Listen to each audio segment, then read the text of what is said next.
Assalamualaikum warahmatullahi wabarakatuh. Alhamdulillah, alhamdulillahirabbil alamin.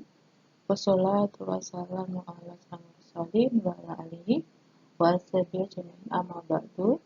Rabbi shrah li sadri wa yassir li amri wahlul 'uqdatam min lisani yafqahu qawli amin ya rabbal alamin. Alhamdulillah, kita mulai untuk materi yang baru, materi ke-11, yaitu hari ini kita akan pelajari mengenai Asy'ariyah.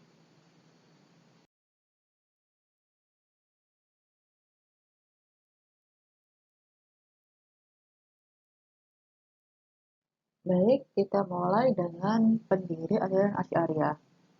Penisbahan aliran Asy'ariyah di sini dinisbahkan kepada Al-Asy'ari, lebih dikarenakan karena Asy'ari memang dipandang sebagai tokoh pendirinya.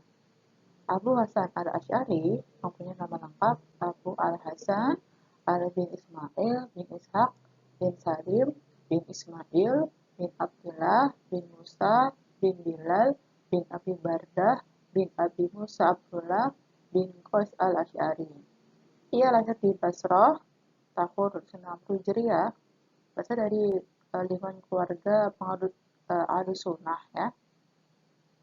Nah, ini Al-Asy'ari ini sebenarnya ia berguru kepada Al-Imam Al-Hafiz Al-Saji, kemudian dia juga berguru kepada para pakar hadis, fikih mazhab di Syafi'i Basrah.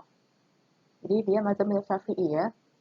Dan kemudian dia juga akan berguru kepada sejumlah ulama hadis lainnya. Nah, hal ini nanti akan menghantarkan dari Al-Asy'ari menjadi ulama yang memenuhi penguasaan di berbagai sifat ilmu keislaman. Mulai dari dia nanti menguasai ilmu hadis, fikih, tafsir, usul fikih, dan lain sebagainya. Hanya saja setelah berusia 10 tahun, Al-Asy'ari terpengaruh Mu'tazilah melalui Abu Ali Al-Jubai, gurunya dari salah satu tokoh Mu'tazilah di Basrah. Sekaligus Al-Jubai ini, ya tokoh Mu'tazilah, ia adalah gurunya sekaligus ia juga ayah tirinya, karena ia menikah ibu kandungnya. Sehingga Al-Asy'ari nanti akan menjadi penganut bahkan menjadi tokoh Mu'tazilah hingga usianya 40 tahun. Jadi Asy'ari ini bisa dibilang kalau di Mu'tazilah ini sebagai tangan kanannya Al-Jubai, ayah tirinya. Namun kemudian setelah sekian lama menjadi tokoh Mu'tazilah dan bahkan sering mewakili Al-Jubai dalam berbagai forum ilmiah, akhirnya Al-Asy'ari mengalami konversi dengan menyatakan dirinya keluar dari Mu'tazilah dan kembali kepada pelukan Ahlussunnah. Dan bahkan kemudian Al-Asy'ari berbalik arah untuk menyerang balik Mu'tazilah. Sekaligus ia menetapkan paham baru yang dianutnya, yaitu paham Al-Asy'ari. Nah, paham Asy'ariyah itu nanti akan dianut oleh kebanyakan umat Islam. Akhirnya nanti Asy'ariyah akan menjadi sebuah aliran yang mana akan diakui dalam ilmu kalam. Sebab berpindahnya Al-Asy'ari dari Mu'tazilah ke Asy'ariyah sini ada beberapa faktor. Yang pertama, adanya pergolakan spiritual dalam diri Al-Asy'ari. Al-Asy'ari dalam bidang akidah, dia berkiblat kepada Mu'tazilah dengan gurunya Al-Jubai yang sekaligus merupakan ayah tirinya. Di bidang fikih, ia bermadzhab Syafi'i dengan guru Abu Ishaq Al-Marwazi, seorang tokoh mazhab Syafi'i di Irak.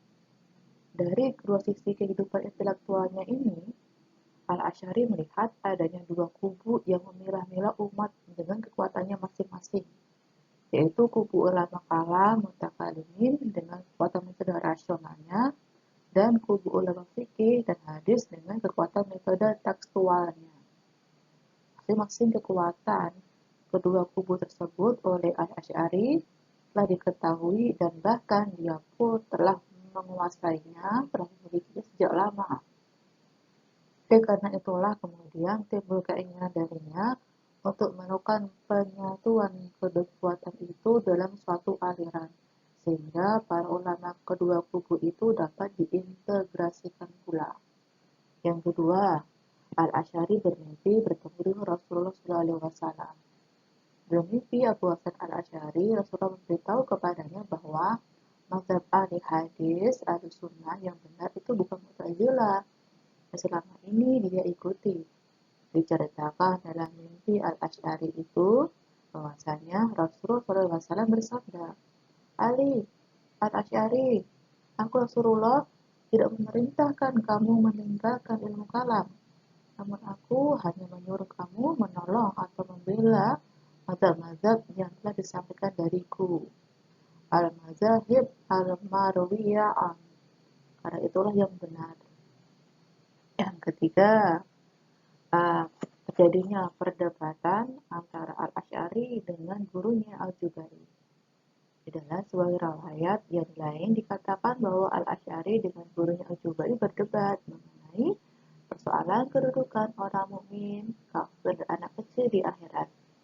Di akhir pendapat tersebut, Al-Jubairi tidak dapat memberikan jawaban tuntas yang bisa memuaskan intelektualitas Abu Hasan al-Asy'ari. Inti riwayat itu adalah bahwa al-Asy'ari sedang dalam keadaan ragu-ragu dan tidak merasa puas lagi dengan aliran Mu'tazilah yang dianggapnya sudah kurang selama 40 tahun itu. Adapun kisah episode dialog dan debat antara Al-Asy'ari dengan Al-Jubairi sebagaimana yang diuraikan oleh Al-Subki berikut ini. Al-Asy'ari, bagaimana kedudukan ketiga orang berikut, mukmin, kafir, dan anak kecil di akhirat? Al-Jubairi menjawab, yang mukmin mendapatkan derajat atau tingkat baik dalam surga, dan yang kecil terlepas dari bahaya neraka. Asy'ari bertanya lagi, kalau yang kecil ingin memperoleh tempat yang lebih tinggi di surga, mungkinkah itu? Al-Jubairi menjawab, tidak. Yang mungkin mendapatkan tempat yang baik itu karena kepatuhannya kepada Tuhan. Yang kecil mempunyai kepatuhan serupa itu. Lalu Asy'ari menyanggah, kalau anak itu mengatakan kepada Tuhan, itu bukanlah salahku. Jika sekiranya engkau bolehkan aku terus hidup, aku akan mengerjakan perbuatan-perbuatan baik seperti yang dilakukan orang mukmin itu. Al-Jubairi menjawab, Allah akan menjawab, aku tahu bahwa jika engkau terus hidup, engkau akan berbuat dosa, dan oleh karena itu akan kena hukum. Maka, untuk kepentinganmu, aku cabut nyawamu sebelum engkau sampai kepada umur bertanggung jawab. Sekiranya kafir mengatakan, engkau ketahui masa depanku, sebagaimana engkau ketahui masa depannya. Apakah sebabnya engkau tidak menjaga kepentinganku? Nah, di sini Al-Jubairi pun terpaksa diam. Nah, jadi dialog ini membuat Asy'ari merasa kecewa dan tidak puas dengan jawaban dari Al-Jubairi, yang nanti membuat Asy'ari satu hal yang membuat Asy'ari nanti akhirnya keluar dari Mu'tazilah, bahkan ia pun nanti akan menyerang balik aliran Mu'tazilah. Pemikiran kala Abu Hasan al-Asy'ari. Sebagai orang yang pernah mengetahui kaum Mu'tazilah, Abu Hasan al-Asy'ari tidak sepenuhnya dapat meninggalkan begitu saja pemakaian akal atau argumen rasional dalam sistem berpikirnya. Abu Hasan al-Asy'ari menentang orang-orang yang mengatakan bahwa pemakaian akal pikiran dalam soal agama itu umumnya dan akidah Islam khususnya dianggap suatu kesalahan. Ini gak setuju. Dan dia juga tidak setuju jika penggunaan uh, akal ini secara berlebihan, itu juga tidak setuju. Nah, lalu bagaimana pemikiran Al-Asy'ari ini mengenai akidah Islam? Baik, kita pelajari pertama adalah sifat Tuhan. Di sini Al-Asy'ari berpendapat bahwasanya Tuhan itu mempunyai sifat. Tuhan tidak mungkin mengetahui dengan zatnya sebagaimana pemahaman Mu'tazilah. Karena dengan demikian berarti zatnya adalah pengetahuan dan Tuhan sendiri adalah pengetahuan. Sedangkan Tuhan bukanlah pengetahuan, melainkan yang maha mengetahui. Selanjutnya, Al-Asy'ari memberikan penegasan bahwa Tuhan itu mengetahui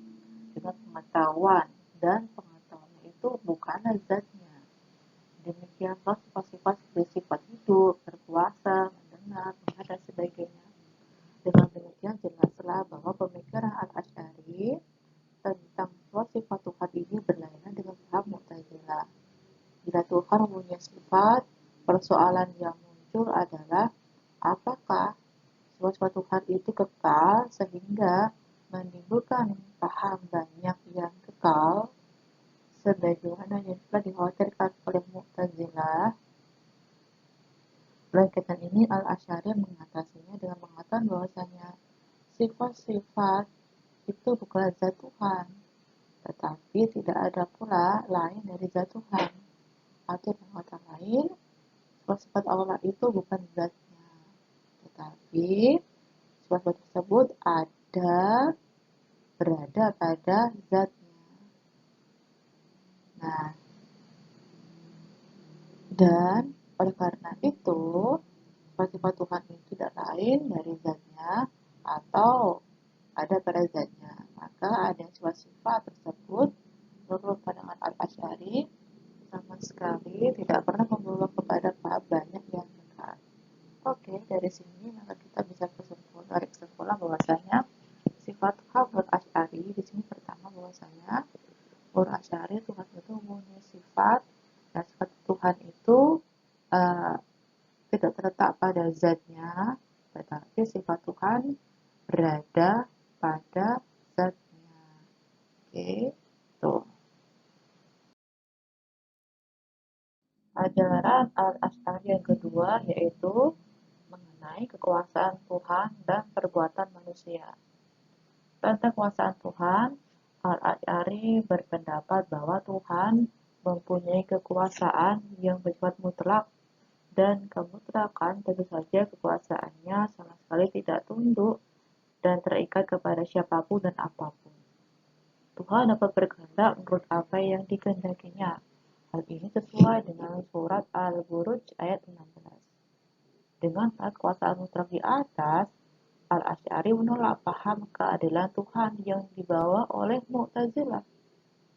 Bila menurut paham keadilan Mu'tazilah, Tuhan wajib memberikan pahala bagi orang berbuat baik dan dosa bagi orang berbuat buruk. Maka berbeda dengan Asy'ari. Bagi ia, Tuhan bersifat mutlak dan tidak satupun yang wajib baginya. Tuhan berbuat sekehendaknya, sehingga kalau Tuhan memasukkan seluruh manusia ke dalam surga, bukanlah ia bersifat tidak adil. Dan jika Tuhan memasukkan seluruh manusia ke dalam neraka, itu pun Tuhan tidak zolim. Mengenai perbuatan manusia, menurut Al-Asy'ari tidak terletak pada manusia, sebagaimana Mu'tazilah, tetapi perbuatan itu diciptakan oleh Tuhan.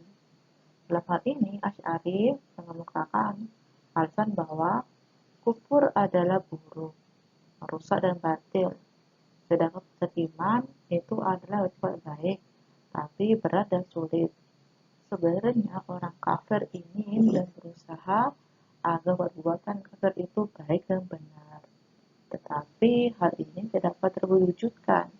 Sebaliknya, orang mukmin menginginkan agar perbuatan iman itu tidak benar dan sulit, tetapi hal itu tidak dapat pula ia wujudkan. Dari argumen ini tampaknya manusia menurut Al-Asy'ari tidak memiliki daya, kodrat, dan istiqoah yang efektif untuk mewujudkan kehendak ke dalam bentuk perbuatan. Selanjutnya, ia katakan bahwa orang kafir atau mukmin itu sendiri yang memang tidak sanggup membuat kufur itu bersifat baik atau buruk, dan membuat perbuatan iman itu menjadi mudah atau tidak sulit. Jadi, pencipta urusan kafir dan iman yang sebenarnya dalam hal ini itu adalah Tuhan yang memang menghendaki hal yang demikian. Nah, dari nomor 2 ini mengenai paham kekuasaan Tuhan dan kekuasaan manusia, maka bisa kita pahami bahwa kekuasaan Tuhan ini bagi Asy'ari bersifat mutlak. Kemudian perbuatan manusia di sini diciptakan oleh Tuhan tidak diciptakan oleh manusia. Ya, jadi manusia hanya bisa memilih, ya, tapi dalam terjadi suatu itu atas kehendak Tuhan, bukan kehendak manusia. Oke, demikian. Paham yang ketiga, keadilan Tuhan. Nah, berbeda dengan paham keadilan Tuhannya Mu'tazilah, yang jelas bertentangan dengan doktrin kekuasaan mutlak Tuhan, ya. Sehingga Mu'tazilah, jadi kalau berbuat baik pasti dapat kebaikan, kalau berbuat jahat pasti mendapatkan keburukan, seimbang gitu. Berbeda dengan Asy'ariyah. Kalau Asy'ari di sini keadilan Tuhan di sini merupakan manifestasi dari kehendak mutlak Tuhan. Jadi, menurut Asy'ari, Tuhan merupakan pemilik sesuatunya. Tuhan berkuasa atas segala sesuatu, tidak pula dia bisa mengaturnya. Dengan kata lain, keadilan di sini ialah menempatkan sesuatu pada tempat yang sebenarnya sesuai dengan kehendak pemiliknya. Kalau Tuhan berbuat sesuatu dalam pandang manusia itu adalah salah, bukan berarti itu dianggap salah. Dan tidak dapat dikatakan Tuhan itu tidak adil.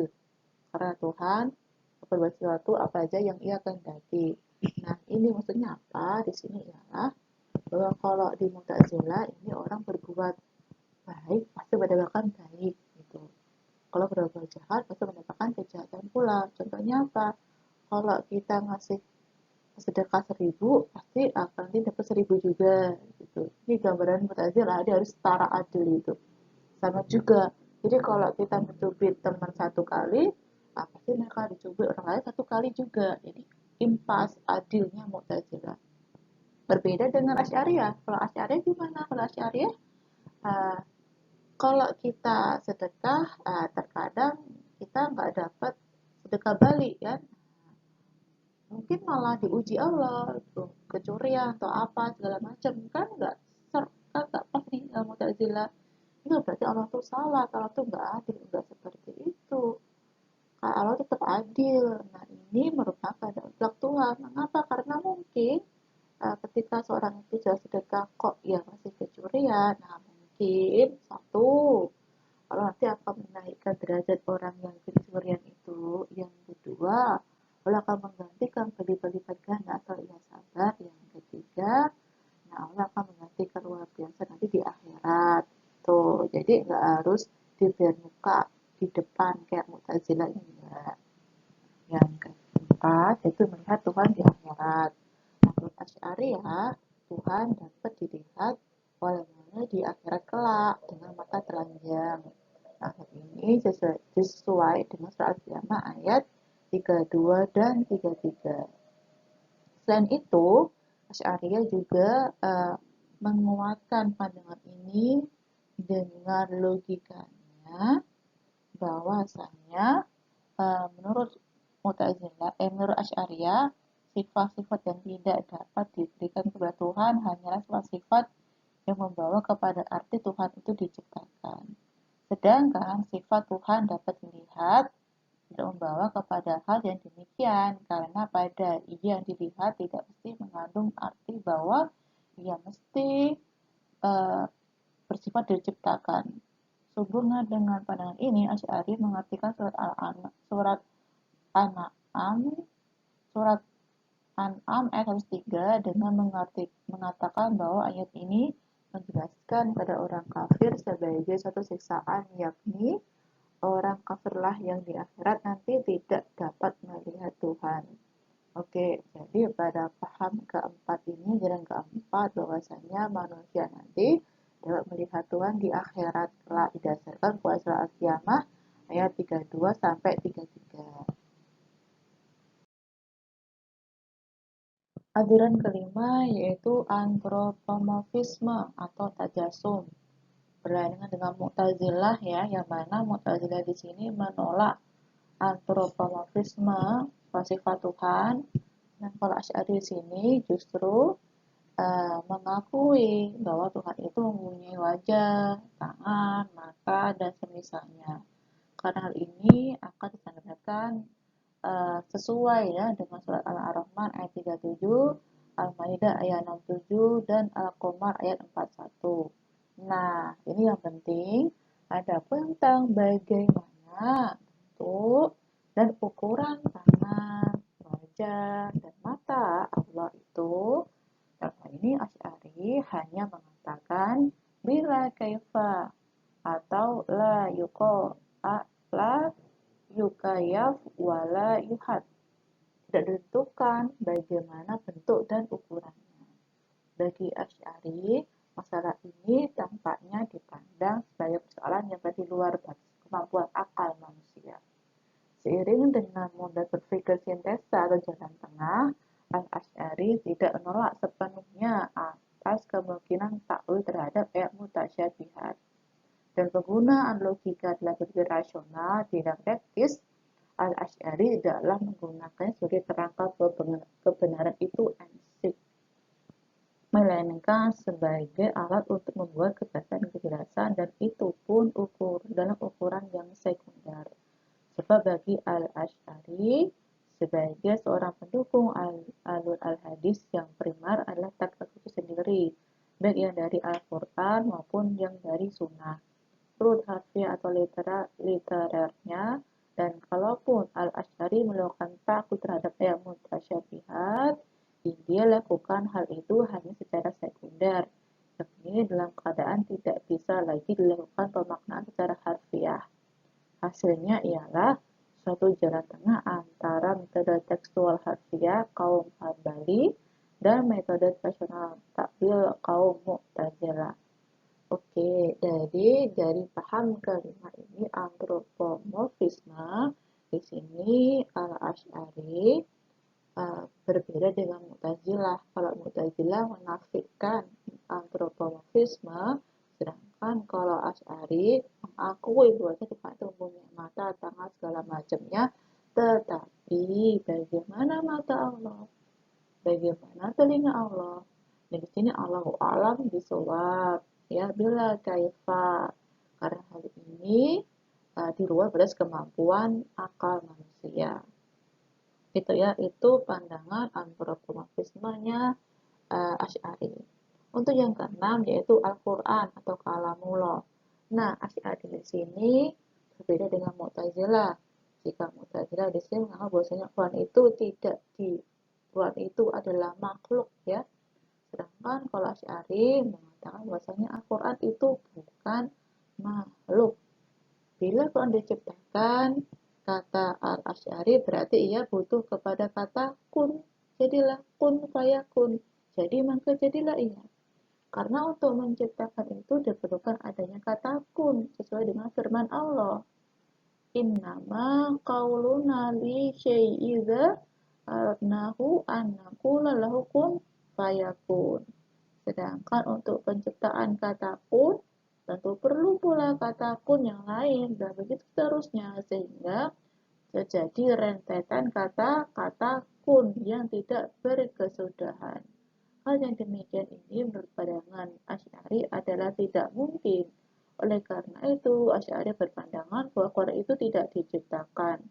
Ya, ini untuk pandangan keenam ini, Asy'ari berpendapat bahwasanya Quran itu bukan makhluk ya, tidak diciptakan.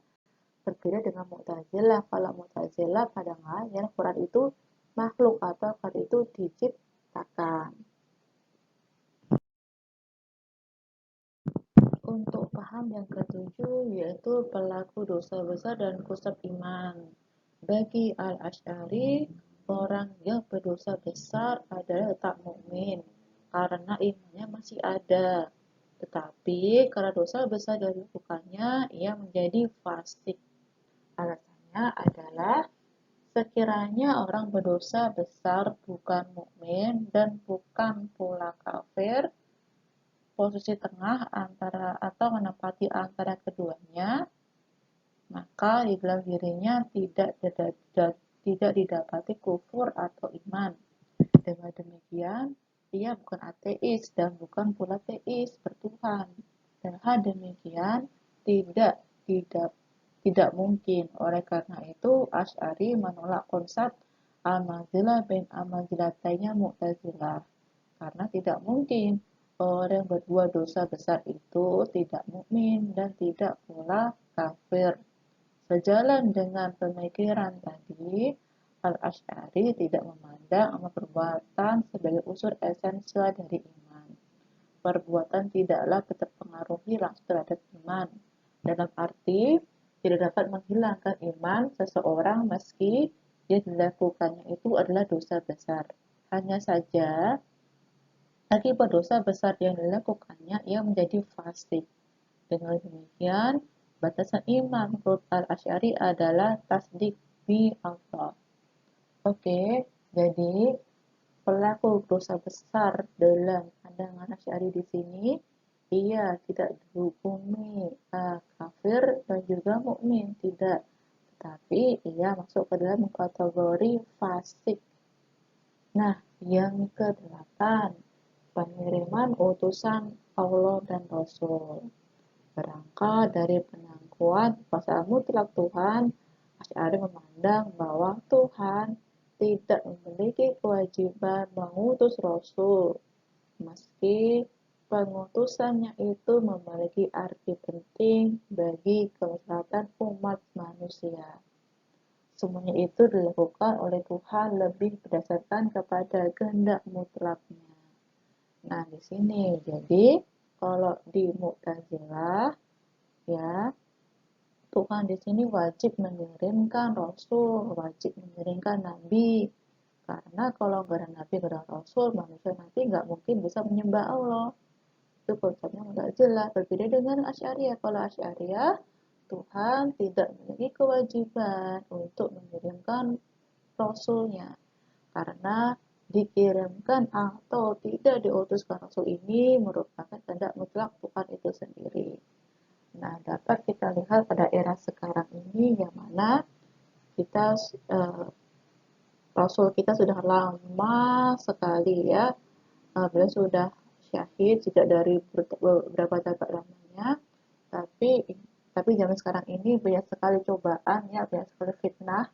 Nah, jadi dalam hidup manusia, kalau dulu nggak ada orang makan aspal, nggak ada orang makan kursi, nggak ada orang makan bangunan. Sekarang banyak manusia makan jembatan, banyak manusia makan aspal segala macam, kok nggak ada Rasul. Nah itu, kalau dulu mungkin perzinaan cuma satu dua orang saja, ternyata sekarang ini perzinaan marak sekali. Nah, kok nggak ada Rasul? Nah, itu dia, harusnya kan ada Rasul dan Nabi kan gitu, ternyata enggak. Nah, ini Allah tidak wajib mengirimkan Rasul kepada manusia tiap generasi. Walaupun saat ini kita butuh Rasul, butuh Nabi, tapi kita tidak akan dipilih oleh Allah karena merupakan kehendak mutlak dari Allah. Itu sebab Rasul kita adalah Nabi Muhammad SAW. Itu Nabi dan Rasul terakhir ya. Baik, kemudian yang 9, janji dan ancaman. Sebagaimana pendapat tentang pengiriman Rasul yang lebih didasarkan kepada kehendak mutlak Tuhan, padanya Al-Asy'ari tentang janji dan ancaman yang berlandaskan kepada paham adanya kehendak mutlak Tuhan itu. Tidak wajib bagi Tuhan untuk memberikan pahala bagi orang yang berbuat baik, dan tidak wajib pula bagi Tuhan untuk memberikan siksaan terhadap orang yang melakukan perbuatan jahat. Oleh karena itu, Asy'ari menolak pendapat dari Mu'tazilah, yaitu Al-Wa'ad dan Al-Wa'id. Sepanjang pengertian dimaksudkannya ada sebagai yang dianut kaum Mu'tazilah di atas. Ternyata begini ya, kalau Al-Wa'ad Al-Wa'id di sini orang berbuat baik pasti mendapatkan pahala, berbuat dusta, berbuat jahat pasti mendapatkan dosa. Al-Wa'ad dan Al-Wa'id itu Mu'tazilah. Nah, Syariah tidak. Mengapa seperti ini? Uh, ada orang yang jihad di jalan Allah, bahkan sampai ia meninggal ternyata tidak masuk surga, masuk dalam neraka disiksa oleh Allah. Loh, kok kayak gitu? Mengapa? Ternyata ia jihad di jalan Allah itu bukan karena Allah, tapi karena makhluk karena seorang perempuan. Nah, ini niatnya salah. Oleh karena itu, dia nggak dapat kebaikan. Begitu juga ada juga seorang pezina yang kalau di Mu'tazilah harusnya mendapatkan siksaan, ternyata itu diampuni dosanya oleh Allah masuk dalam surga. Kok bisa? Ya karena ya sebab ia menolong seekor anjing yang kehausan. Akhirnya ia mengambil air dan memberikan air kepada anjing tersebut hingga ia mati karena kehausan. Nah, akhirnya Allah mengampuni dosa-dosanya karena keikhlasannya menolong anjing tersebut. Nah, itu dia. Jadi, masalah diampuni, masalah dosa, pahala ini semuanya diserahkan kepada Allah sepenuhnya. Wallahu a'lam bishawab. Demikian tadi pemaparan mengenai aliran Asy'ariyah. Semoga bermanfaat untuk semuanya. Alhamdulillahirrabbilalamin. Subhanakallahumma rabbana hamdika. Asyhadu an la ilaha illa anta astaghfiruka wa atubu ilaik. Assalamualaikum warahmatullahi wabarakatuh.